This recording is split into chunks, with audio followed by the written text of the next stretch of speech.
and it went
every single day to remind us it was over, and it went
Um homem rico tinha produzido com abundância.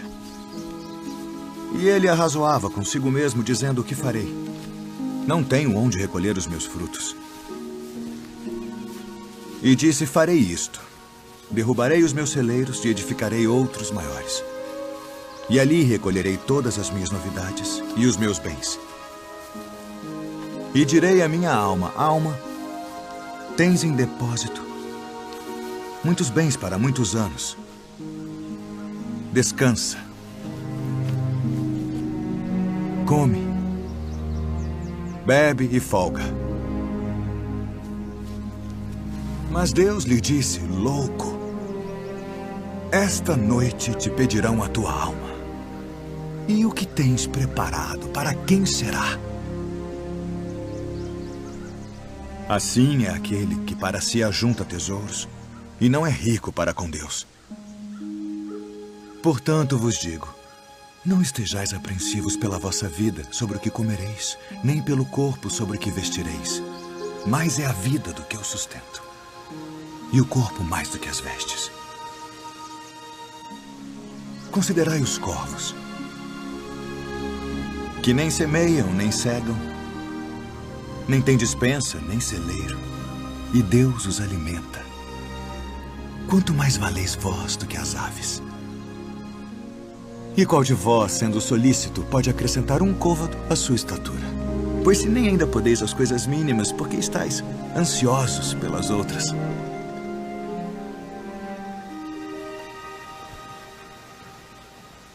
Considerai os lírios.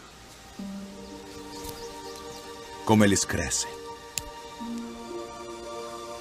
Não trabalham, nem fiam, e digo-vos que nem ainda Salomão, em toda a sua glória, se vestiu como um deles.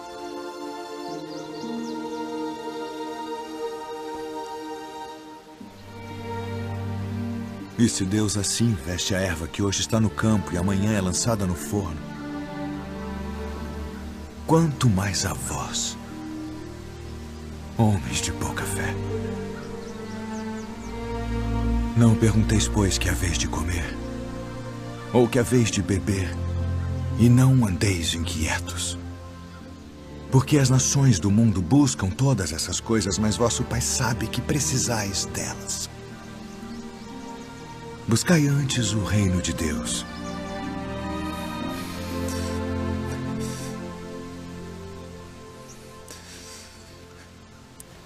E todas estas coisas vos serão acrescentadas.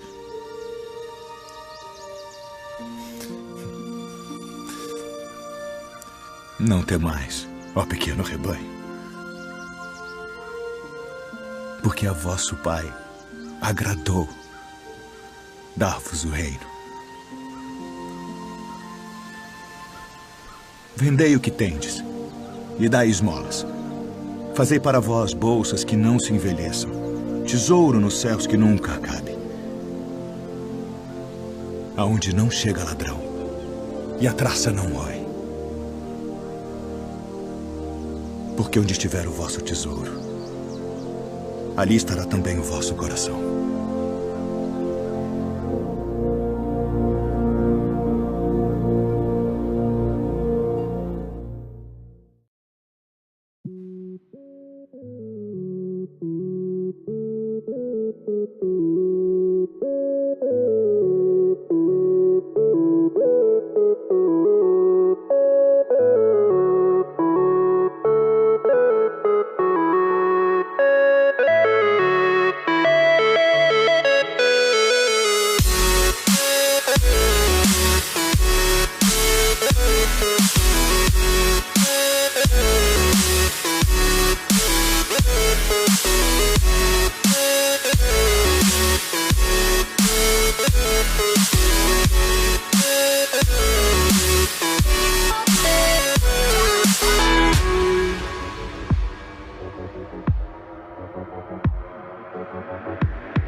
Todas essas ideias começaram a florescer. Então a ideia de um universo que poderia ter surgido espontaneamente, ou ter partido de alguma coisa do nada e tudo mais, sem a necessidade de um criador, começaram a fermentar. Mas daí entrou a termodinâmica. A termodinâmica trouxe algumas questões muito interessantes. Uma delas é que, se a energia do universo for constante, a entropia, ou seja, a sua capacidade de desorganização, tende para o máximo. Então, como que o universo poderia ter começado pequenininho e daí melhorado? Então, é bem interessante. Mas foram questionamentos, foram sendo levantados. Bom, o que nós temos dentro do Big Bang é o seguinte: tudo aquilo que eu mostrei para vocês, que é o universo, teria que ter começado em algo mais ou menos do tamanho de uma bolinha de gude. Agora, eu acho fascinante isso. Principalmente, eu que trabalho um pouquinho com densidade de energia, já imaginou colocar um universo inteirinho dentro de uma bolinha de gude? Já tentaram colocar um universo numa casca de noz. Achei fascinante a ideia.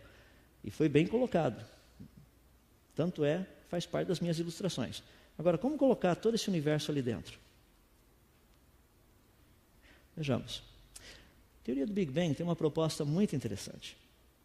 No livro do Stephen Hawking, O Universo numa Casca de Noz, página 78, vocês vão encontrar esse gráfico. É fascinante. E essa teoria do Big Bang tem sido tratada por muitos, e eu a aceitei por muitos anos como sendo uma teoria científica. E eu nunca prestei atenção em alguns detalhes. Deixa-me dar um deles. Olha que fascinante o que está escrito aqui. Isso aí é lá do livro do Hawking. Leis físicas desconhecidas. Deixa-me dar alguns exemplos de leis físicas desconhecidas. Certa vez um povo estava saindo do Egito, que era o povo de Israel, e eles se depararam numa situação muito interessante. Eles ficaram parados num lugar aqui, o mar estava na frente, o exército de Faraó vinha desse jeito e eles eram escravos, ou seja, os caras não sabiam absolutamente nada de guerra. E aqui estão eles, o povo ali parado no meio, lá vem o exército e aqui o mar. Não tem para onde ir. De repente algo fabuloso acontece. O mar se abre e esse povo passa bem no meio. Como? Resposta é simples. Leis físicas desconhecidas. Deixa-me fazer uma pergunta. A teoria do Big Bang começa com o quê? Com milagre. Só pode começar com milagre, porque as leis físicas que nós conhecemos não teriam produzido isso que eles dizem que produziu. Agora, como que uma lei, desculpe-me, como que uma teoria científica que começa com milagre pode ser chamada de ser científica? Isso não faz sentido. Então nós precisamos trabalhar com as questões como elas são, do jeito que elas são. Deixa eu tratar um pouquinho da teoria do Big Bang, porque ela fala a respeito das áreas que nós costumamos mexer, e vou rapidinho aí para a reta final. A teoria do Big Bang tem 3 grandes pilares. Nós estudamos a radiação de fundo, a abundância de elementos e o desvio espectrográfico das galáxias para o vermelho. É que o universo tem uma temperatura. Segundo a teoria proposta da cosmologia naturalista relacionada com o Big Bang, o universo tem uma temperatura, aproximadamente aqueles 3 kelvins que vocês estão vendo, 270 graus abaixo de zero.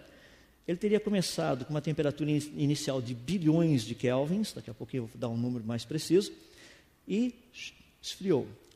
Aquela reta ali, não é que o esfriamento foi linear, para o pessoal que gosta de gráfico, eu só estou mostrando que foi esfriando, só isso. O problema é que isso aí teria demorado aproximadamente 13,7 bilhões de anos. E o pessoal diz que, então, que o universo tem 13,7 bilhões de anos. O problema é que a gente tem encontrado muita coisa quente nesse universo. Se a idade dele é essa, tem muita coisa absurdamente quente por aí.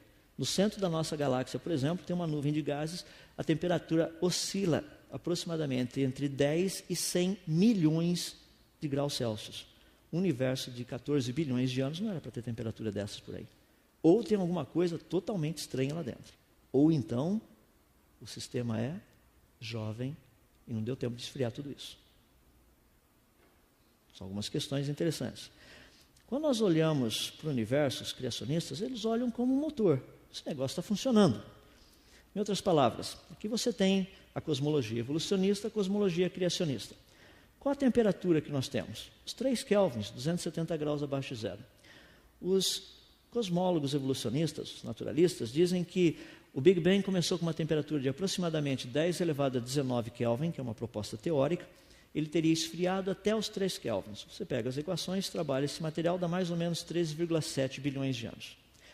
Agora, tem uma proposta muito interessante. Se o universo funciona como um motor e ele é fechado, esse calor que está sendo produzido pelas estrelas está indo para onde, afinal de contas? Tem que estar indo para algum lugar. A pergunta que nós temos é, o universo começou quente, está esfriando, ou ele começou frio, está esquentando? Até ele atingir um equilíbrio térmico. Alguma coisa está acontecendo. Se nós usarmos as mesmas equações que nós usamos para fazer esse cálculo de 13,7 bilhões de anos, você vai perceber que o universo não poderia ter mais do que 14 mil anos. Você fala, isso é um absurdo. Um universo com 14 mil anos, onde é que já se viu isso? Isso aí não é possível. Bom, só estou usando as equações. Ele começou quente, está esfriando, ou começou frio e está esquentando? As equações são as mesmas, nós só estamos trocando o quê? As condições iniciais. Então é importante vermos que as equações oferecem outras possibilidades. É quando nós estudamos o universo, ele tem algo que nos deixa assim muito impressionados. É aquilo que eu mencionei para vocês. Se nós olhássemos uma galáxia próxima da gente, ela deveria ter a aparência de uma galáxia madura. Então você vê os braços da espiral e tudo mais. Mas se fosse uma galáxia muito distante da gente, teria a aparência de jovem. Ela não teria uma estrutura definida ainda, totalmente. Então, quando nós olharmos, ou quando olhássemos para uma galáxia próxima, como a M31, a gente deveria ver uma galáxia bem estruturada. Ao olharmos para galáxias distantes, vocês deveriam ver galáxias que não têm uma estrutura tão bem montada, tão bem formada, tão bem definida, como as galáxias próximas. Aí tem um pequeno probleminha. É um problema de observação. As galáxias distantes se parecem exatamente como as próximas da gente, no caso até a M31. Daí a pergunta é, por que essas galáxias distantes não se parecem jovens quando comparadas com a M31? Por que elas não parecem todas ter a mesma idade? Tem várias publicações científicas tratando disso. Tem uma que foi feita no ano de 1994, uma outra que foi feita agora em 2005. Como reconciliar isso? As pessoas falam, não, mas espera aí, pensa só, se a galáxia está a 10 bilhões de anos-luz, vamos pegar uma mais próxima aí, 3 bilhões de anos-luz. Quanto tempo teria demorado para a luz chegar até aqui? 3 bilhões de anos. Certo ou errado? Já ouviram falar da teoria da relatividade? A teoria da relatividade nos diz que o tempo e o espaço são curvos. Então você precisa saber a curvatura do tempo e do espaço. Por exemplo, se você tem uma estrela aqui, e você está aqui desse lado, e o espaço tem uma curvatura, qual seria a distância real? Essa daqui. A distância real não é pela curvatura. A luz iria seguir a curvatura, mas a distância real é outra. Então talvez nós estejamos tratando com uma distância que não é a real. Você está fazendo um cálculo que foge da física tradicional, daquilo que a gente está habituado, daquilo que a gente trabalha. Então todo esse negócio que o pessoal fala aí, não, mas esse negócio de uma Terra jovem, pouco tempo para a luz chegar até aqui, é fisicamente provável. Dá para a gente trabalhar essas questões. Eu sei que você já chegou num ponto e falou assim, olha, o meu teco já absorveu tudo que deu. O Tico está caído lá atrás, coitadinho, desmaiou faz meia hora, nem com café o rapaz retorna. Então deixa eu só terminar para a gente liquidar esse assunto. Algo que tem sido muito bonito, que é o terceiro pilar que nós temos da teoria do Big Bang, também são coisas observáveis. Todas elas são observáveis, as interpretações são diferentes. Essa daí seria justamente a variação da luz para o vermelho. Ou seja, quando você olha uma galáxia, a luz dela deveria parecer essa cor, mas ela está um pouquinho mais avermelhada. Esse pouquinho mais avermelhado significa que a galáxia está se afastando da gente. Essa é uma das possibilidades. Você fala, não estou vendo nada de curioso nisso, só estou vendo o gráfico ali na frente. Ótimo, é assim que a gente vai estudando. A gente vai pegando esses gráficos, vamos trabalhando com eles, montando, e de repente, sabe o que nós descobrimos? Olha como tem pacotinho de galáxia aqui, um outro pacotinho ali, um outro lá, um outro lá. O que isso significa? Isso significa que essas galáxias encontram-se agrupadas radialmente. O que tem a ver isso? Não, que só daria para ver isso quem estivesse muito próximo do centro. Como é que nós vemos isso? É porque estamos próximos do centro. Ah, mas o universo tem um centro? Pela teoria do Big Bang, não. Mas já foi provado que a radiação de fundo é polarizada. Mostra que o universo tem um centro. Você fala, mas a teoria do Big Bang então não é mais válida? Não, ela está meio aos frangalhos. Precisa ser retrabalhada para poder pelo menos consertar, ver se dá para salvar alguma coisa.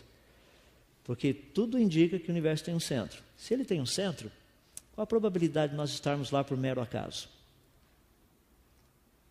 1 em 1 quatrilhão. Parece que nós fomos colocados perto do centro com um propósito, estudarmos todo o resto. Então, quando nós tiramos a foto aqui de 1969, ali no cantinho, nós tiramos a foto de uma estrela que não existia. Você fala, não, mas a gente está vendo a luzinha. A luzinha dela estava lá ainda, mas a estrela já tinha ido para o beleléu, já tinha explodido. Mas como é que pode uma coisa dessa? Porque é verdade, demora um certo tempo para a luz da explosão chegar até aqui. Isso é correto, nós sabemos disso. Se o Sol explodir agora, daqui 8 minutos e meio aproximadamente, nós ficaremos sabendo. Se a Próxima Centauri explodir agora, daqui 4 anos e 4 meses, nós ficaremos sabendo. Então, o que nós aprendemos com isso? Que é algo fascinante. É que nós tiramos a foto de uma estrela que não existia mais. Daí a pergunta hoje que se faz é uma pergunta bem simples. Será que o universo ainda existe? A resposta é, não sabemos. Tudo aquilo que eu mostrei para vocês pode simplesmente não existir mais. E a gente está todo alegre aqui. Vamos um dia dominar o universo. Qual? Nós vamos sair daqui e viajar para as estrelas. Quais? De repente você chega lá, só tem uma onda de choque da explosão da estrela vindo na tua direção, você vai ser pulverizado. São perguntas muito interessantes, que a ciência não tem resposta. Se o universo ainda existe, nós não sabemos. Não temos a menor ideia. Sei que tem muita gente falando assim, nossa, isso aí é Matrix. Não, Matrix é brincadeira perto disso aqui. Isso aqui é complicado. Só para concluir. O universo está morrendo? Está. Para onde nós olhamos, isso é o que nós vemos. Tudo isso já foi estrela. Não é mais. Isso é o que sobrou delas. Algumas mega explosões por aí.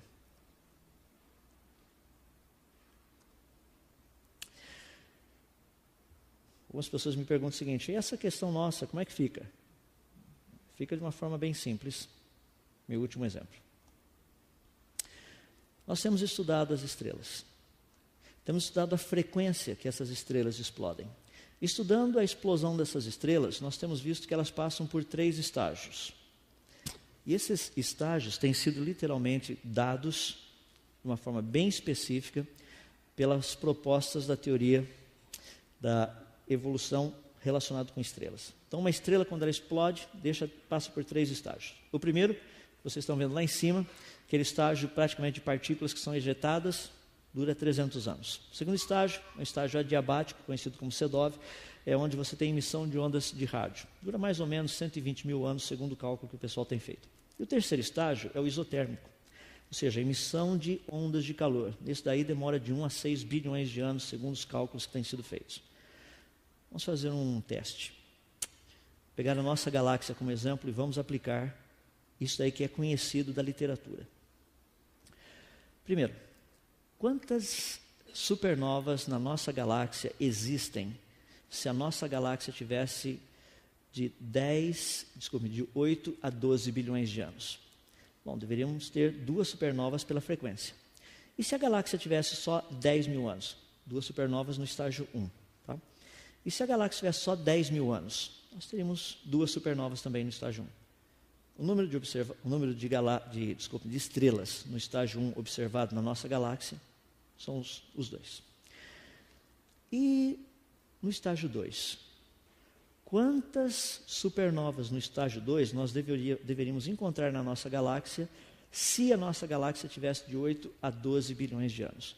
Pelo menos, pela frequência que nós temos de supernovas, 2.260 supernovas.